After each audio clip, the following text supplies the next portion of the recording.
vamos a empezar con este tema de reflexión, el cual lleva por nombre Dios de milagros. Y aquí voy a tratar de alguna manera de tocar varios puntos importantes relacionados justamente con este tema de los milagros. Vean, hay dos tipos de prédicas. Hay una prédica que es la prédica que anuncia, ¿verdad? Y hay una prédica que es una prédica que denuncia. La prédica que denuncia es aquella prédica que no nos gusta, ¿verdad? Es aquella donde nos dan palo, es aquella donde nos dicen lo que no queremos oír, es aquella donde nos dan una jaladita de orejas, ¿verdad? Y esas normalmente no nos gustan. Cuando se predica esa, cuando se comparte una prédica que denuncia, suele suceder que a la gente dice, ese predicador, la verdad es que no es tan bueno como decían, ¿verdad? ¿Por qué? Porque llevó palo toda la prédica, pues, ¿no? Entonces, ¿qué le va a andar gustando? Pero hay una prédica que es la prédica que anuncia y esa sí nos gusta. Es la prédica que habla del poder del Señor, es aquella que habla de los milagros de Dios, es aquella que nos dice, hermano, no se preocupe porque Dios tiene el control de su situación, de su circunstancia, no se preocupe, hermano, porque Dios es un Dios de misericordia. Esas prédicas son las que sí nos gustan. Y cuando uno ve un tema como el de hoy, Dios de milagros, inmediatamente uno piensa, uy, esta es la prédica que yo quiero. ¿Por qué? Su cerebro le dice, es una prédica que anuncia, esa es la que le va a gustar. Pero le voy a dar un poquito de palo también, oye, no se preocupe. Entonces, esto es importante que lo entendamos. Además que es importante que cuando de milagros se habla, entendamos la dimensión del milagro. Cuando de milagros se habla, nosotros tenemos que entender que hay dos tipos de milagros. Están los milagros naturales y están los milagros sobrenaturales. Pero que sea natural o sobrenatural no quiere decir que haya una diferencia. Igual ambos son milagros. Y entonces nosotros tenemos que entender este concepto. ¿Por qué? Yo conozco gente que se le invita a compartir un testimonio. Hermano, mira, vení y compartí un testimonio. ¿Qué dicen? Es que a mí yo no tengo un testimonio, dice, ¿verdad? Yo no tengo que contar. Y dice uno, ¿cómo es posible? O sea, su vida entera está llena de milagros. No, dice, es que a mí no me ha pasado así algo extraordinario. Y uno dice, momento, o sea, el que un milagro o el que muchos milagros sean naturales en su vida, no significa que tengan menos poder, sino de hecho todo lo contrario. Es decir, un milagro, independientemente de cuál sea su naturaleza, es milagro, y ahí es donde ve uno el poder de Dios. El simple hecho de la vida misma es un milagro de Dios. Y esto es importante, ¿para qué? Para que valoremos los milagros. ¿Mm? Es que a veces solo estamos esperando a ver cosas sobrenaturales, ¿verdad? Solo quisiéramos ver que, no sé, que el ciego ve, que es claro que esos son milagros, son extraordinarios y son sobrenaturales, y por supuesto que son milagros con poder. Sin embargo, el simple hecho de abrir los ojos y ver la luz de un nuevo día, ese ya es un milagro de Dios para su vida. Y es importante que lo comprendamos. ¿Para qué? Porque cuando yo lo comprendo, yo lo valoro. Yo lo valoro. Hay quienes están peleando con Dios. Es que hermano, es que mire la pandemia, es que la situación económica, y entonces, ¿qué pasa? Está viendo solo lo negativo y olvida que hay un regalo de Dios, hay una maravilla de Dios que podemos ver y disfrutar. ¿Qué pasa? La opacamos con la situación mala. Es decir, hay una pared blanca que es como yo lo ejemplifiqué durante mucho tiempo cuando la pandemia inició. Le decía, mire, esto es como tener una pared blanca y una manchita negra. Nos estamos centrando en la manchita negra y nos estamos olvidando de la pared blanca. No podemos hacer eso. O sea, su vida completa es un regalo de Dios, y ahora viene una pandemia que le pone una manchita a la pared y nosotros estamos centrados en ella. No puede ser, no puede ser. Últimamente no podemos olvidar que la palabra de Dios dice que todo obra para bien de aquellos que aman al Señor. Entonces, aunque haya manchita negra, aunque haya desierto, aunque haya circunstancia difícil, nosotros tenemos que entender que todo obra para bien de los que aman al Señor. Y todo es todo, absolutamente todo. Ahora bien, como hoy vamos a hablar de milagros, hay que entender también que los milagros de Dios, para que sean milagros tangibles, nosotros tenemos que hacer algo. Es decir, los milagros es un proyecto entre Dios y yo, donde Dios hace una parte, pero yo también tengo que hacer mi parte, donde yo tengo que hacer la parte que me corresponde. Para eso, y si usted me lo permite, yo quisiera ir a la palabra de Dios, al Evangelio según San Juan, en el capítulo número 6 y versículos del 1 en adelante. Evangelio según San Juan, capítulo 6 y versículo del 1 en adelante. Es un texto que usted seguramente recuerda a la perfección, pero se lo voy a leer solo para recordarse.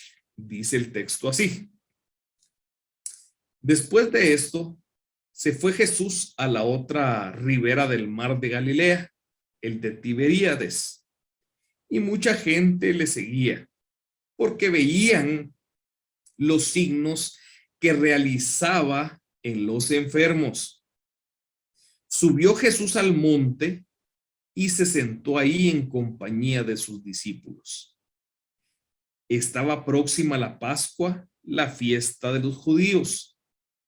Al levantar Jesús los ojos y ver que venía hacia él mucha gente, dice a Felipe: ¿dónde nos procuraremos panes para que coman estos? Se lo decía para probarle, porque él sabía lo que iba a hacer. Felipe le contestó: 200 denarios de pan no bastan para que cada uno tome un poco. Le dice uno de sus discípulos, Andrés, el hermano de Simón Pedro: aquí hay un muchacho que tiene 5 panes de cebada y 2 peces, pero ¿qué es eso para tantos? Dijo Jesús: haced que se recueste la gente. Había en el lugar mucha hierba. Se recostaron pues los hombres en número de unos 5,000. Tomó entonces Jesús los panes y después de dar gracias los repartió entre los que estaban recostados, y lo mismo los peces, todo lo que quisieron. Cuando se saciaron, dice a sus discípulos: recoged los trozos sobrantes para que nada se pierda. Los recogieron pues y llenaron 12 canastos con los trozos de los 5 panes de cebada que sobraron a los que habían comido. Al ver la gente el signo que había realizado, decía: este es verdaderamente el profeta que iba a venir al mundo. Sabiendo Jesús que intentaban venir a tomarle por la fuerza para hacerle rey, huyó de nuevo al monte él solo. Y esta es palabra del Señor. Gloria a ti, Señor Jesús. Quisiera empezar, obviamente, por el principio del texto, ¿verdad? Y es que el texto empieza en sus primeros versículos. De hecho, el versículo 12 específicamente es el primero que quiero traer a colación en esta lectura. Y es que en ese versículo 2 dice: y mucha gente le seguía. ¿Por qué?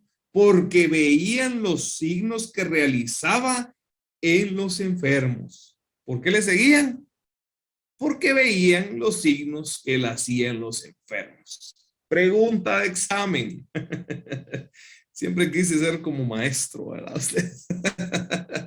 Pregunta de examen. ¿Lo seguían por la razón correcta o por la razón incorrecta?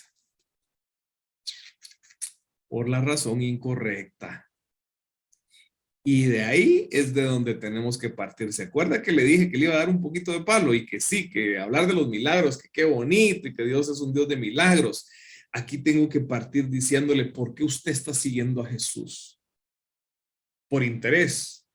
Porque espera ver los milagros de él. Eso quiere decir que entonces, si no ve milagros, que van a haber milagros en su vida, porque ya se lo decía al principio, todo en nuestra vida es un milagro, la vida misma es un milagro. pero muchas veces no lo podemos ver. Y si usted no tiene la capacidad de ver los milagros naturales, no va a tener la capacidad de ver los milagros sobrenaturales. Y quiere decir que entonces si usted no los ve, va a dejar de seguir a Jesús. Lo estamos siguiendo por la razón incorrecta. No podemos nosotros decir que seguimos a Jesús si la única razón por la que lo estamos siguiendo es porque queremos ver milagros. ¿Qué va a pasar cuando no los veamos? Entonces no lo vamos a seguir. ¿Qué va a pasar entonces cuando llegue tormentas en donde usted aparentemente, porque hay que hablar una realidad. El Señor tiene momentos de silencio en nuestra vida, con un propósito bueno. Yo no sé cuántos de ustedes, ahí, por lo menos los que tienen la cámara encendida, ahí medio levante la mano. ¿Cuántos de ustedes han vivido un silencio de Dios en su vida? De aquellos momentos en los que uno le está diciendo, ay, Señor, ¿por qué? Y el Señor callado a ustedes. Y uno, ay, porfa, Señor, yo necesito una respuesta. Y el Señor callado a ustedes. Y uno pidiéndole provisión y el Señor callado. Ese silencio es un silencio de Dios, con un propósito de Dios. Entonces, ¿qué va a pasar si yo sigo a Jesús, si yo sigo a Dios únicamente por los milagros? Cuando llegue el silencio de Dios, entonces yo voy a dejar de seguir a Dios. Entonces, no podemos nosotros basar nuestro cristianismo en un Dios milagrero, pues. No podemos, no podemos. Nosotros tenemos que seguir al Señor no por emoción, sino por convicción. No podemos seguir a Jesús solo cuando estemos viendo sanaciones extraordinarias o sobrenaturales. Nosotros tenemos que seguir a Dios. Esto es como, mire, esto es como un matrimonio, hombre. Esa es la comparación que yo he hecho. Yo cuando les predico a los matrimonios les digo que no pueden olvidar el rito del matrimonio, lo que dijeron, lo que se comprometieron. Para los casados, yo no sé cuántos de los que están ahí casados se acuerdan de lo que se comprometió en el rito del matrimonio. ¡Ja! Y la pregunta es, ¿por qué se comprometió? No me va a decir como una comunidad que dijeron por bruto, ¿va? Porque no es así, o sea, se comprometió por amor. ¿Y qué dijo? Prometo serle fiel en lo próspero y en lo adverso, en la salud y en la enfermedad, amarle y respetarle todos los días de su vida hasta que la muerte nos separe. Y usted dijo, sí, digo, acepto, está bien, pues ese sí acepto. Es un sí acepto que uno debe tener en su cabeza todos los días de la vida. ¿Por qué? Porque hay días en el matrimonio en que las cosas van a estar bien y es muy fácil decir sí acepto. Pero hay días en los que así, con toda honestidad, uno ve a la pareja y lo que quisiera es como ahorcarle, ¿verdad? Y en medio de esa realidad usted tiene que recordarse de ese sí acepto. ¿Por qué? Porque no es un sí acepto emocional. ¿Por qué? Porque el amor pleno no es emocional, ¿sí? Nosotros tenemos que comprender que cuando uno ama y ama con un amor real, con ese amor de Dios, el amor, digamos, no es emoción, es convicción. Entonces, ¿qué pasa? Si fuera solo emoción, el día que le caiga mal su esposo, entonces se va a querer divorciar de su esposo. Y no funciona así, pero cuando usted está con esa persona por convicción, entonces aunque ese día se levante y le caiga mal el esposo, usted va a saber que un día dijo sí acepto y va a tener la plena convicción que ese es el hombre de su vida y con el que quiere pasar el resto de su vida, aunque hoy le caiga mal. Igual es con Dios, y no es que Dios le caiga mal, pero hay días en los que Dios se va a quedar callado. Y entonces usted va a tener que decir sí por convicción. ¿Por qué? Porque a Jesús se le dijo sí en las buenas y en las malas, en la salud y en la enfermedad, en lo próspero y en lo adverso. Amarlo y respetarlo todos los días de su vida. Bueno, aquí sí no es hasta que la muerte lo separe, ¿verdad? Sino que hasta que la muerte lo acerque en todo caso. ¿Vamos? Entonces, vea, es un compromiso que uno debe adquirir todos los días, pero se adquiere cada día, se adquiere todos los días porque entiéndase que esto es de todos los días. La palabra de Dios dice, el que quiera venir en pos de mí, niéguese a sí mismo, tome su cruz cada día y sígame. O sea, todos los días yo tengo que tener en mente, sí, Señor, acepto. Y si hoy es un día de crisis, sí, Señor, acepto y te amo. Y si mañana es un día de desierto, sí, Señor, te amo y acepto seguirte y acepto amarte y acepto seguirte. Y si pasado mañana es un día donde la luz del sol sale, sí, Señor, hoy también te acepto. Y si el siguiente día es un día de abundancia económica, sí, Señor, acepto. Pero si el siguiente día es un día de escasez, Señor, sí, acepto. ¿Por qué? Porque no podemos seguir a un Dios solo de milagros. Tenemos que reconocer que debemos de seguir a Dios por convicción, sobre todo cuando entiendo que aunque hoy no sea un día de milagros, es un día en el que si yo no estoy viendo con mis ojos físicos un milagro, hay una realidad, hay un milagro que sí está sucediendo. ¿Por qué? Porque todo obra para bien de aquellos que aman al Señor. Entonces, si está pasando algo que parece malo, ahí hay un milagro que hay que aprender a ver. ¿Por qué? Porque todo obra para bien. Es decir, aunque hoy haya pandemia, mi amado hermano, hoy hay un milagro, hermano, pero si hay pandemia, sí, pero aunque parezca malo, todo obra para bien. Entonces, lo primero que tenemos que entender es que no podemos seguir al Señor únicamente por sus milagros. Hay que seguir a Jesús porque es el principio y el fin, el alfa y la omega, porque es el amor de mi vida, porque es aquel que rescató mi vida de la oscuridad de donde estaba, porque es el que ha creído en mí cuando nadie más ha creído. Por todas esas razones es por las que yo sigo a Jesús y no por un simple milagro. Esta gente, dice el texto, que seguía a Jesús simple y sencillamente, ¿por qué? Porque veía los milagros que hacían los enfermos. Dice entonces el texto en el versículo 3, subió Jesús al monte y se sentó ahí en compañía de sus discípulos. Estaba próxima a la Pascua, a la fiesta de los judíos. Al levantar Jesús los ojos y ver que venía hacia él mucha gente, dice a Felipe, ¿dónde nos procuraremos panes para que coman estos? Y aquí voy a hacer una pequeña pausa. ¿Cuál fue el problema de Felipe? El problema de Felipe fue que estaba viendo con sus ojos físicos, ¿sí? Estaba viendo con sus ojos físicos y no con sus ojos del alma. Y está bien, porque estaba viendo con sus ojos naturales.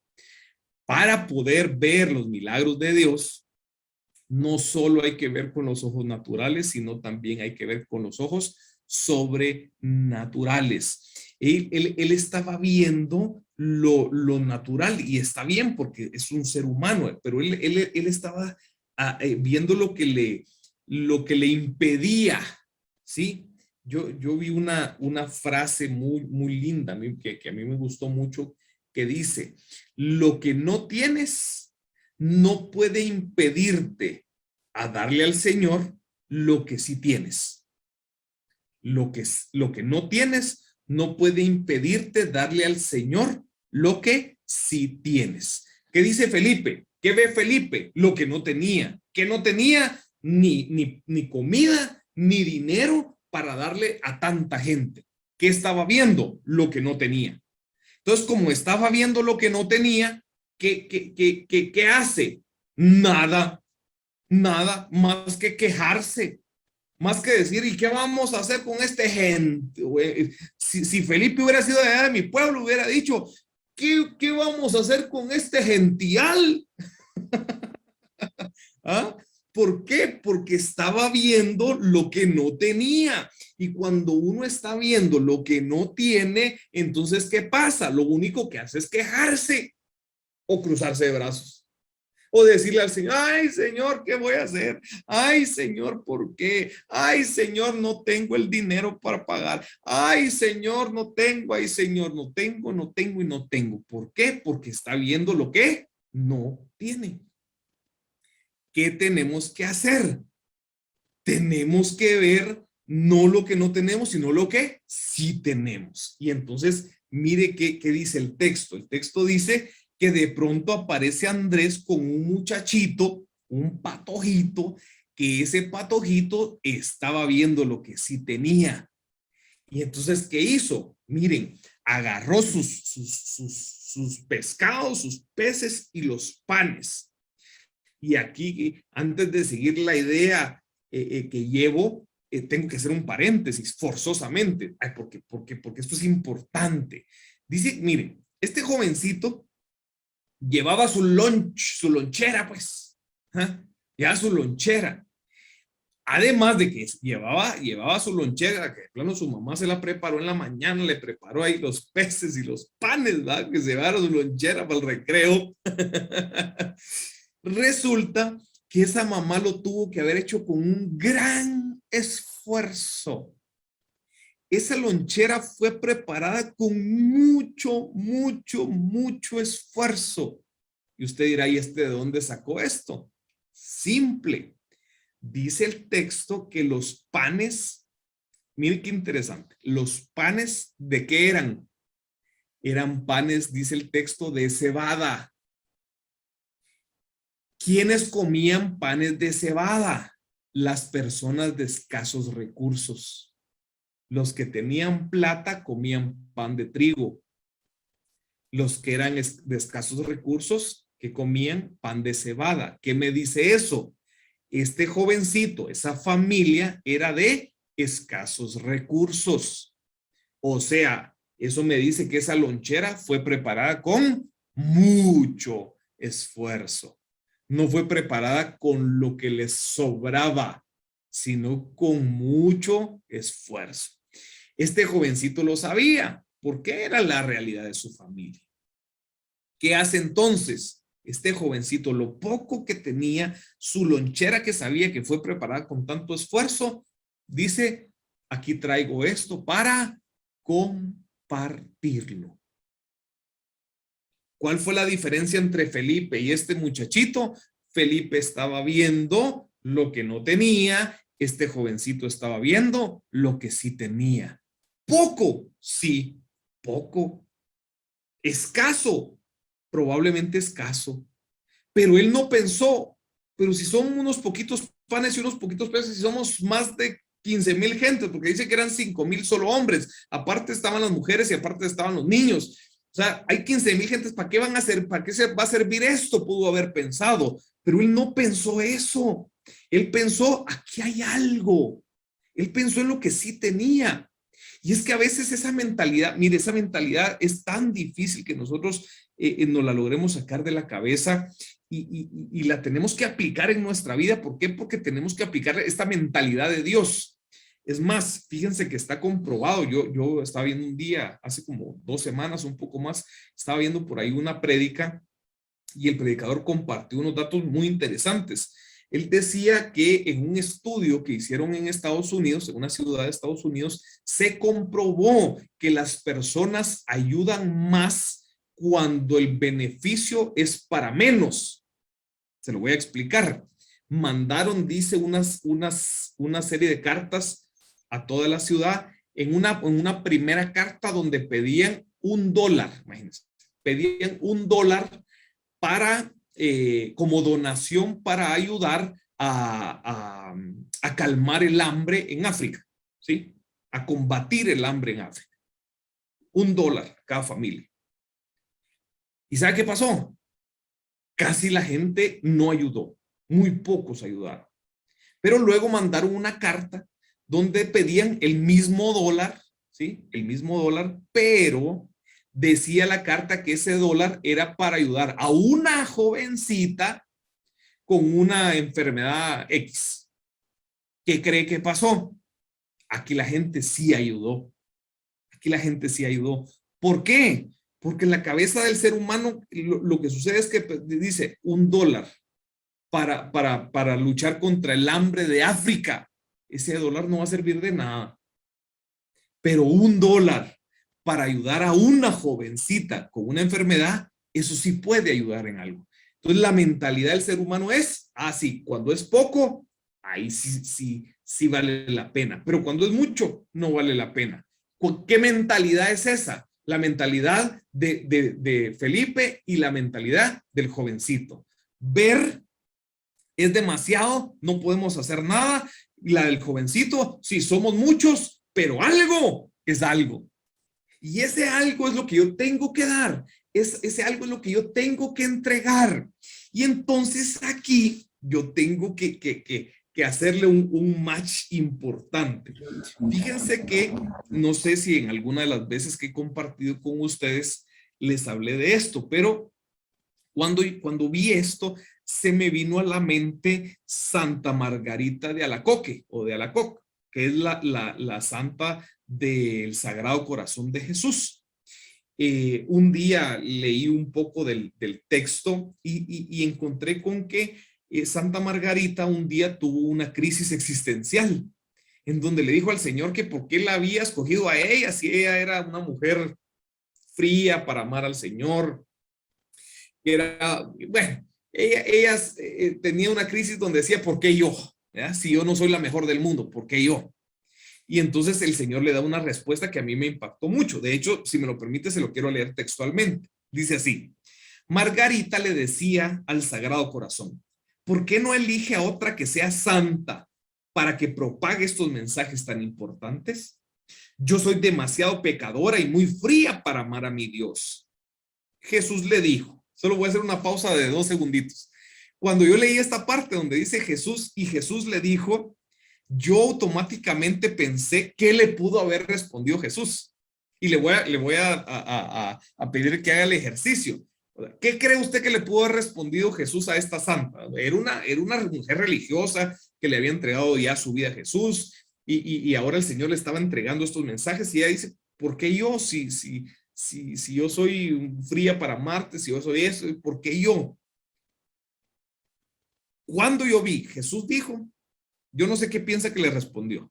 Yo pensé, de seguro le va a decir, Margarita, ¿cómo me dices eso? Si tú eres una mujer que ha entregado su vida a mi servicio, si tú eres una mujer que ha sido fiel, algo así pensé yo que le iba a decir el Señor, ¿verdad? Pero escuche lo que Jesús responde. Dice, Jesús le dijo, te he escogido a ti, que eres un abismo de miserias, para que aparezca más mi poder. Y en cuanto a tu frialdad para amar a Dios, te regalo una chispita del amor de mi corazón. Y le envió una chispa de la llama que ardía sobre su corazón, y desde ese día la santa empezó a sentir un amor grandísimo hacia Dios, y era tal el calor que le producía su corazón que en pleno invierno, a varios grados bajo cero, tenía que abrir la ventana de su habitación porque sentía que se iba a quemar con tan grande llama de amor a Dios que sentía en su corazón. Imagínense qué bonito y qué contradictorio, ¿verdad? ¿Por qué? Porque le está diciendo, mira, te escogí a ti por una razón simple, porque sos un abismo de miserias. Tan, tan. ¿Usted qué? ¿Por qué cree que usted y yo estamos aquí? ¿Por méritos? No, hombre, porque somos un abismo de miserias. Por eso. Y usted se estará preguntando, ¿y el hermano por qué nos leyó esto? Porque se acuerda que le estaba diciendo que ¿qué tenemos que hacer nosotros? Para ver milagros, no tenemos que ver lo que no tenemos, sino lo que sí tenemos. Y eso es lo que hay que entregarle al Señor. Este jovencito tenía apenas unos pequeños peces y unos panes de cebada, que eran nada, y dijo, aquí está, esto es nada, pero yo lo entrego porque de algo puede servir. Yo no sé qué tiene usted o qué tengo yo, pero esto es lo que hay que entregarle al Señor. Sí, pero si no tengo nada, ay, ¿qué tal si leemos entonces nuevamente lo de Santa Margarita? Muchas veces lo que tenemos son miserias. ¿Y sabe qué es lo que le tenemos que entregar a Jesús? Eso. Las miserias son las que le tenemos que entregar a Jesús. Si eso es lo que usted tiene, eso es lo que usted le tiene que entregar si quiere ver milagros en su vida. Si usted quiere ver milagros naturales o sobrenaturales, tiene que entregar algo, tiene que entregar aunque sea lo que tenga, y si lo que tiene son miserias, eso es lo que Dios espera que usted y yo le entreguemos. Y con eso, ¿qué va a hacer el Señor? Grandes maravillas y grandes milagros y grandes prodigios con lo mucho o poco que usted y yo le podamos dar. Pero el problema es que estamos viendo lo que no tenemos y en vez de empezar a ver lo que sí tenemos, aunque lo que tengamos sean miserias. Eso es lo que hay que entregarle. Jesús va a agarrar eso y va a hacer con lo que tenemos grandes prodigios. Pero no queremos entregarle nada. No queremos entregarle nada. El Señor, dame tu corazón. No. Dame tus debilidades. No. Dame tus miserias. No. Ah, pero milagros si quiere ver. Ah, hagamos de la campaña. Quiere ver milagros, tiene que entregar algo. La pregunta hoy sería, Señor, ¿qué quieres que te entregue? ¿Qué tengo yo que te puedo entregar para que tú lo conviertas en un milagro? ¿Qué tengo yo? ¿Qué tengo yo? ¿Usted sabe algo? Este es un texto de los 18 años que yo llevo en este caminar. He visto muchas veces que usan este texto para la oración de las ofrendas, ¿verdad? Ustedes, que hay que darle a Jesús, ¿verdad? Para que el Señor multiplique. Y incluso yo lo uso seguido, pero como el Señor me enseñó un poquito sobre este texto, yo lo uso con una diferencia, porque la gente dice, mire, usted entréguele poco y entonces, ¿verdad? El Señor le va a dar poco y dele mucho y el Señor le va a dar mucho. Y esto es lo más anticristiano y antievangélico que puede haber. ¿Por qué? Porque si usted a Dios le da mucho, Dios le va a dar mucho. Pero si usted a Dios le da poco, Dios le va a dar mucho, mucho, porque Él es bueno, porque Él es misericordioso. El único que está esperando es que usted le dé algo, la bendición va a llegar. En cuanto a la oración de las ofrendas se refiere, Dios no es un Dios comerciante. Dios no le va a devolver a usted si usted le da mucho, si le da poco, Él lo va a bendecir siempre. Aunque usted no le dé nada, Dios lo va a bendecir. Pero tenemos que entender que en el contexto de los milagros, que es del que estamos hablando, nosotros sí tenemos que entregar algo. Entonces hoy tenemos que analizar y pedirle a Dios, ¿qué quieres que te dé? ¿Qué quieres que te entregue, Señor? Dice la palabra entonces que este jovencito entrega sus panes, entrega sus peces y dice el texto. Le dice uno de sus discípulos, Andrés, el hermano de Simón Pedro, aquí hay un muchacho que tiene 5 panes de cebada y 2 peces. ¿Pero qué es eso para tantos? Dijo Jesús, haced que se recueste la gente. Había en el lugar mucha hierba. Y aquí quiero hacer otra pequeña pausa. Pregunta de examen. ¿Dónde los mandó a recostar? ¿Dónde había hierba?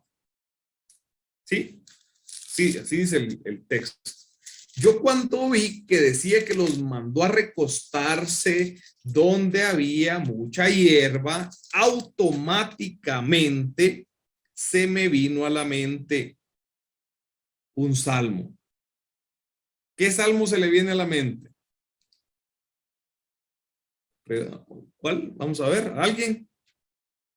El Señor es mi pastor. Nada me faltará.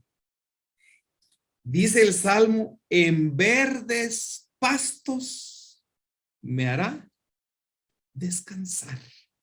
Muy bien. Salmo 23. Mis amados hermanos, el Señor para hacer esos milagros, ¿qué espera? Que nosotros reposemos en verdes pastos. Eso es lo que el Señor espera. Que usted y yo estemos en aguas mansas, en aguas tranquilas, porque ahí es donde Él nos va a hacer reposar. Dice que Él nos conduce, dice, en fuentes tranquilas. Ahí reparó mis fuerzas, me guía por cañadas seguras, haciendo honoras a su nombre. Es decir, el Señor nos está ofreciendo, y vea que dice el texto, no sé si la primera lo dije bien, pero dice, a veces lo decimos mal, el Señor es mi pastor, nada me falta. No dice, a veces decimos me faltará, no dice me faltará, dice nada me falta. Está hablando ¿cuándo? Hoy, en presente. Dice, si me permites, lo voy a leer textualmente. Yahvé es mi pastor. nada me falta. En verdes pastos me hace reposar. Me conduce a fuentes tranquilas. Allí reparo mis fuerzas. Me guía por cañadas seguras haciendo honor a su nombre. Pero escuche el versículo 4. Dice, aunque fuese por valle tenebroso, ningún mal temería, pues tú vienes conmigo, tu vara y tu cayado me sosiegan. El texto dice que vamos a pasar por valles tenebrosos. Dice que van a haber momentos en los que vamos a recostarnos en verdes pastos, pero también van a haber momentos en los que vamos a cruzar por valles tenebrosos, pero no debemos temer ningún mal. Ningún mal temería, pues tú vienes conmigo, tu vara y tu cayado me sostienen. Entonces, mis amados hermanos y mis amadas hermanas, dice el texto que en el milagro los hace reposar en verdes pastos para recibir su milagro. Es decir, estar tranquilos. ¿Por qué? Porque Él no nos va a abandonar. ¿Por qué? Porque Él va a estar ahí. Porque aunque sea en momentos de desierto, de tribulación, Él está con nosotros. Y su vara y su cayado nos sostienen. Nos sostienen. Pero dice entonces que después de sentarlos, dice el texto, se recostaron pues los hombres en número de unos 5,000, tomó entonces Jesús los panes y después de dar gracias los repartió entre los que estaban recostados y lo mismo los peces. Dice que el Señor empezó a dar gracias, la oración por los alimentos pues, pero estaba orando por los alimentos frente a 15,000 personas recostadas en verdes pastos, haciendo la oración por los alimentos, y lo único que había ahí, dice el texto, son 5 panes de cebada y 2 peces. Sobre eso dio gracias Jesús. Imagínense la gente viéndolo. Yo me imagino a la gente que lo estaba viendo. Yo me imagino que algunos pensaban, nosotros vamos a aguantar hambre y orando en público por sus alimentos. ¿Qué pasa? Jesús estaba orando por unos pocos peces y por unos pocos panes, pero porque Jesús estaba viendo no con sus ojos físicos, sino con sus ojos del alma, con sus ojos de la fe. Y dice el texto en Hebreos que eso es la fe. La fe es ver las cosas que no son como si fueran. Eso es lo que está haciendo Jesús. Sus ojos físicos, ¿qué veían? Unos panes y unos peces. Los ojos físicos de la gente, ¿qué veían? Unos pocos panes y unos pocos peces. Pero ¿qué veían los ojos del alma de Jesús? Veía suficiente alimento para alimentar a 15,000 personas aproximadamente. Usted quiere ver milagros en su vida, ¿sabe con qué ojos tiene que ver? Con los ojos de la fe, con los ojos del alma, porque cuando yo tengo la capacidad de ver con mis ojos del alma, el Señor tiene la capacidad de materializar lo que yo estoy viendo con mis ojos del alma. Esto sí es fe, entendiendo el concepto de fe como un todo, porque también a veces el concepto de fe lo tenemos equivocado y creemos que únicamente fe es creer que Dios puede hacer ese milagro en mi vida, pero fe es mucho más que eso. Eso solo es una parte de la fe. La fe, de hecho, escuche bien, la fe, siempre he dicho yo que es un estilo de vida. Es un estilo de vida. Es decir, tiene que haber coherencia. Tiene que haber coherencia. Y entonces aquí le tengo que dar como la estocada final. Y aquí le tengo que decir algo importante. Hace unos días me invitaron en una comunidad de hombres a compartir una prédica y el tema era el poder del milagro. El poder del milagro. Y entonces pareciera contradictorio el tema. Y pareciera contradictorio, ¿por qué? Porque ¿cómo es eso del poder del milagro? O sea, el milagro es un milagro que tiene poder, pues, ¿verdad? Está hecho con el poder de Dios. Sin embargo, nosotros tenemos que comprender lo siguiente. Los milagros, nosotros podemos hacer que cobren poder o que se les reste el poder. ¿De quién depende? De mí. De mí depende si ese milagro cobra poder o no cobra poder. Se lo voy a explicar. Se lo voy a explicar. No me haga cara de este hermano que fumó. Pero se lo voy a explicar. Mire pues, que esto el Señor me lo puso en el corazón y esto es vital. No podía terminar esta prédica sin hablar de esto. Miren pues, vamos a ver. Dios hace un milagro en mi vida, ¿sí? Un milagro al que yo le tengo que dar poder. ¿Cómo le doy yo poder a un milagro? ¿Sí? Haciéndolo público. Es que cuando un milagro llega a mi vida, yo no me puedo quedar callado. El milagro no fue hecho solo para mí. El milagro fue hecho para ser compartido. Es más, usted agarre la palabra y se va a dar cuenta que en varias ocasiones Jesús les dijo a las personas, mira, haceme el favor, ya hice el milagro en tu vida, no vayas a decir nada. ¿Y qué pasaba con la gente? No se aguantaba.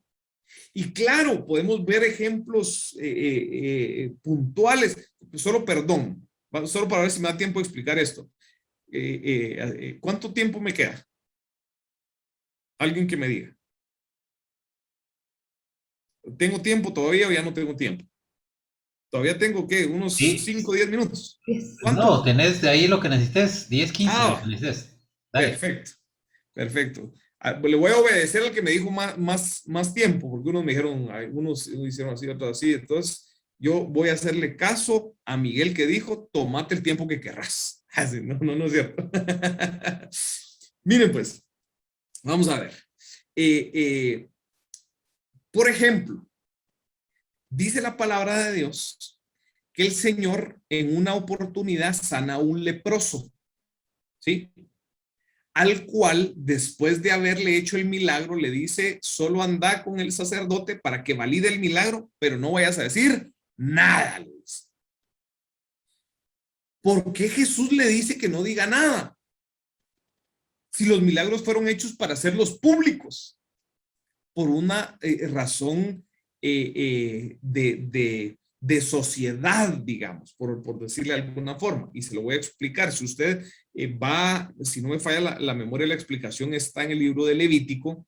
Lo que sucede es que aquellas personas que tenían lepra, dice la historia, que estas personas tenían que ir con el sacerdote los declaraba impuros y después de que el sacerdote los declaraba impuros, ellos tenían la obligación de, primero, andar todos chaparrastrosos. Primero, barba larga, pelo largo, sucios, malolientes, chaparrastrosos. Primero. Segundo, estaban obligados a andar gritando impuro, soy impuro, soy impuro. Tercero, no podían entrar a la ciudad. ¿Por qué? Porque como eran impuros, ellos tenían que andarlo haciendo público. Porque si alguien los tocaba, esa persona que los tocara se volvía impuro también. Entonces ellos tenían como que andar anunciando que eran impuros para que nadie los tocara. ¿Qué pasa? Cuando el Señor hace el milagro, dice el texto, el leproso le dice, Señor, con que lo desees, yo voy a quedar sano.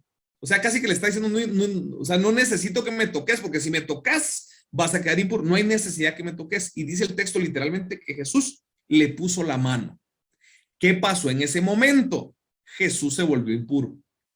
Entonces le dice, mira, haceme un favor, ya hice el milagro, solo anda con el sumo sacerdote. ¿Por qué? Porque cuando la persona quedaba sana de la lepra, tenía que ir con el sacerdote para que el sacerdote los declarara puros nuevamente y entonces ya su vida cambiaba. Entonces le dice, anda con el sacerdote para que te diga que ya estás puro y va a confirmar el milagro, pero no digas nada. ¿Qué pasó? Este hombre no se aguantó. No se aguantó. Entonces le empezó a gritar a todo el mundo. Y entonces el texto dice literalmente que Jesús ya no entraba a las ciudades. ¿Por qué? Porque había quedado impuro. Entonces había una razón de ser por la que él le dice, no vayas a decir nada. Sin embargo, este hombre no se aguantó y fue a gritar a los cuatro vientos que Jesús había hecho un milagro de sanación en su vida. ¿Qué pasó con eso? Pues sí, ni modo, y Jesús no podía entrar a la ciudad, pero le dio poder al milagro. Lo hizo público. Yo le puedo dar poder al milagro, pero esa es la primera parte. Esa es la primera parte. Si Jesús ha hecho milagros en su vida, usted está en la obligación de hacerlos públicos. Los milagros que Jesús ha hecho en su vida. ¿Para qué? Para darles poder. Pero aquí viene la segunda parte. Viene la segunda parte. Y es que nosotros podemos hacer público el milagro y eso le va a dar poder. Pero el milagro se va a mantener con ese mismo poder con su testimonio de vida. ¿Por qué? Porque si yo hago público un milagro y mi vida hace lo opuesto a lo que estoy proclamando, ¿qué va a pasar con el milagro? Va a perder el poder. Se lo explico con un ejemplo. Supongamos que yo vengo y hoy le comparto un milagro que Dios hizo en mi vida y entonces vienen ustedes y quedan, ¿verdad? Con la boca abierta del milagro que hicieron en mi vida, que el Señor hizo en mi vida. Pero resulta que entonces viene Miguel y me escribe, mira, Oscarito, qué bendición, y entonces empezamos a chatearnos, mira, hermano, qué bendición, mira, Miguelito, ¿qué haces? Ah, fíjate que yo me dedico a esto, mira, yo me dedico a algo parecido, y entonces entablamos una relación y hacemos un negocio y yo clavo a Miguel en el negocio. ¿Qué va a pasar con el milagro que yo compartí? Para Miguel, ese milagro va a perder el poder. Porque Miguel va a decir, este es un fanfarrón, este es un mentiroso, este es un hablador. ¿Por qué? Está hablando del poder de Jesús, pero es un sinvergüenza y anda clavando medio mundo en los negocios. No, eso es mentira. Y entonces, ¿qué pasa? Un milagro que le di poder haciéndolo público es un milagro que le estoy quitando el poder con mi testimonio de vida. No sé si me entendió, mis amados hermanos. Si de milagros vamos a hablar, tenemos que entender que tenemos una gran responsabilidad. No solo se trata de pedir milagros, se trata de adquirir compromisos, porque cuando el milagro llega a mi vida, yo tengo la responsabilidad de darle poder, haciéndolo público y reforzándolo con mi vida. Así que mis amados hermanos, en el amor del Señor, hoy que usted oyó lo que yo le vine a compartir, como dirían los patojos, ya lo clavé. ¿Por qué? A partir de hoy, usted ya no va a poder argumentar ignorancia. Usted a partir de hoy ya sabe que está obligado a reconocer que hay milagros todos los días en su vida, a hacer públicos esos milagros y a darles poder a esos milagros. Usted tiene que entregar entonces, si quiere ver milagros en su vida, usted tiene que entregar lo mucho o lo poco que tenga, tiene que entregar algo y a esos milagros hacerlos públicos para darles el poder que es necesario, porque el milagro no es solo para usted, pero usted sí tiene la responsabilidad de darle poder haciéndolo público y sobre todo y más importante con su testimonio de vida. De nada sirve que usted se esté conectando todos los sábados si entre semanas se le olvida que usted es un cristiano. Entonces no tiene sentido esto. Se está conectando por gusto. Si hoy usted quería oír de milagros, yo hoy tengo que decirle, hermano, el milagro es una responsabilidad. El pobre Miguel debe estar pensando, ¿para qué invité a este? Yo lo que quería era que me los viniera a animar y lo que hizo fue venir a desanimármelos, pues. Pero mis amados hermanos, hay que anunciar y hay que denunciar. Y mi obligación es decirle, ¿Jesús es un Dios de milagros? Sí.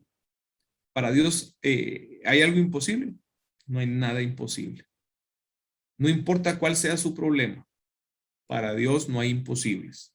Es más, el nombre de Jesús está sobre todo nombre, sobre todo problema, sobre toda enfermedad, sobre toda vicisitud, sobre toda deuda, está el nombre de Jesús. Pero los milagros no se van a hacer vida en mi vida hasta que yo haga la parte que me corresponde. Los milagros son un proyecto de dos, Jesús y usted. Jesús siempre está dispuesto a hacer su parte. A veces los milagros no se dan porque usted y yo no estamos dispuestos a hacer la nuestra.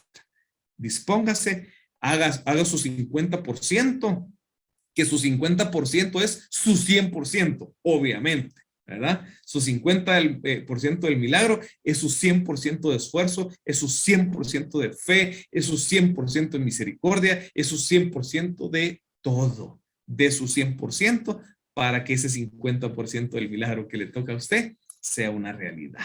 Así que quiero terminar con una oración dándole gracias a Jesús por su amor, por su fidelidad y porque yo sé que Él nos tiene en un lugar especial, ¿sabe? Yo creo que Jesús nos tiene a usted y a mí en un lugar especial. Y si usted ha sido de los que está viviendo hoy el silencio de Dios, no olvide que Jesús simplemente tiene, para eso que usted está pidiendo, tiene un par de posibles respuestas. Sí, aún no, o tengo algo mejor para ti. Así que esperemos a que la voluntad de Dios, que es buena, agradable y perfecta, se haga vida en nuestra vida, porque siempre va a ser para nuestro bien. Así que en el nombre del Padre, del Hijo y del Espíritu Santo. Amén. Padre bueno, Dios de misericordia, te damos gracias, Jesús, porque eres fiel, porque eres amoroso. Gracias, Jesús, porque sigues haciendo milagros en mi vida, porque tú, Señor, eres el mismo de ayer, de hoy y de siempre. Y así como hacías milagros hace 2000 años, los sigas haciendo hoy. Permíteme ver en mi vida con los ojos de la fe para poder ver no solo milagros sobrenaturales, sino ver los milagros diarios, los milagros no naturales. Valorarlos, Señor, para por consecuencia volverme en un cristiano agradecido, en un cristiano que anuncia, en un cristiano que comparte, que hace públicos tus milagros, Jesús. Te pido que nos veas con ojos de misericordia, que no tomes en cuenta los errores que hemos cometido, sino todo lo contrario, Señor, que hagas que en mi vida se materialice tu amor, tu gracia, tu paz, tu misericordia. Te pido, Señor, que en tu inmenso amor bendigas a cada uno de los que hoy se han conectado a través de esta plataforma virtual y que sobre todo vayamos a la calle y hagamos vida esa palabra que hoy has sembrado en mi corazón. Virgen Santa, Virgen María, intercede por cada uno de nosotros con ese amor maternal con el que solo tú nos sabes amar. Gracias, mamita María. Gracias, Santísima Trinidad, Padre, Hijo y Espíritu Santo. Amén, amén y amén. Amén. Mi hermana, mi hermano, si tu corazón, el Señor lo tocó como el mío, si, como decía el hermano Oscar, te sentiste anunciado y denunciado, yo te invito a que en esta actitud de oración le abras tu corazón al Señor, así como te consternaste en esta plática, y permitas que Él trabaje lo que quiere trabajar en ti. Deja a Jesús entrar. Él ya sabe de tus panes y tus peces. Él ya sabe de mis miserias. Dejémoslo hoy entrar. Señor, no soy nada, porque me has llamado. Has pasado por mi puerta y bien sabes que soy pobre, que soy débil, porque te has fijado en mí.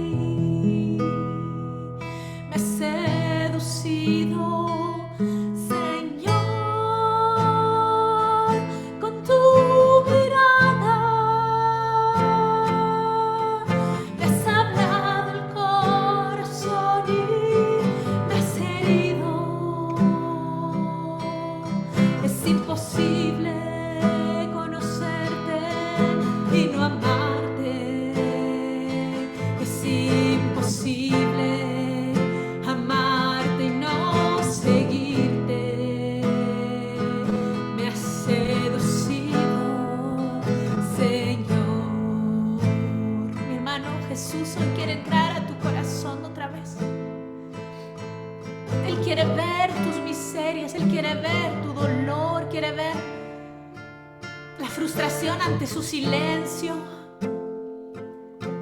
o quiere ver aquellas áreas de milagro donde tú has abandonado. Dile en esta alabanza: entra Jesús, pasa adelante a mi corazón. Yo un día te dije que fueras el amor de mi vida, el dueño de mi corazón. Yo un día te dije que en las buenas y en las malas, que en la salud y que en la enfermedad, yo un día te dije, Señor, que todo contigo. Y a veces me abandonan las fuerzas y me echo atrás. Pero hoy me has recordado que tú me has seducido, que me sedujo el amor de los amores,